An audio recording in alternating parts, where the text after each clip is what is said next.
एक जर्जर झोपड़ी में रमेश अपने परिवार के साथ बैठा है। उनके चेहरे भूख और निराशा की कठोर वास्तविकताओं से भरे हुए हैं। मंद रोशनी मुश्किल से उसकी पत्नी और बच्चों के थके हुए चेहरों को रोशन कर रही है। उनकी आंखों में गहरा खालीपन झलक रहा है। रमेश की निगाहें खिड़की की ओर चली जाती हैं। उसकी सूखी फसलों को देखते हुए उसकी आंखों में एक मूक विनती है। खिड़की के पार बंजर खेत फैले हुए हैं, जो एक कठोर भूमि के खिलाफ उनके संघर्ष का एक क्रूर प्रमाण है। वह एक गहरी कांपती हुई सांस लेता है। उनके कष्टों का भार उस पर हावी हो जाता है। हताशा की एक मूक चीख।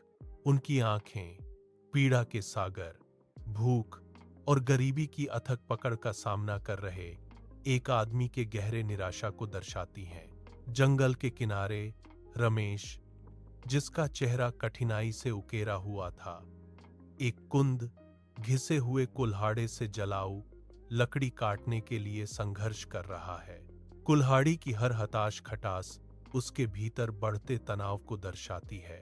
अचानक घने पत्तों से एक चकाचौंध कर देने वाली रोशनी छन कर आती है, जो रमेश की थकी हुई आंखों को भेद जाती है।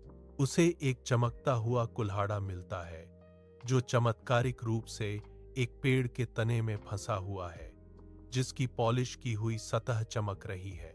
जैसे ही उसकी उंगलियां ठंडी धातु को छूती हैं, कुल्हाड़ी से एक रहस्यमय अलौकिक प्रकाश निकलता है, जो रमेश को अपनी चमकदार चमक में घेर लेता है। रमेश प्राचीन उपकरण से निकलने वाली शक्तिशाली अलौकिक रोशनी को देखकर पूरी तरह से चकित रह जाता है।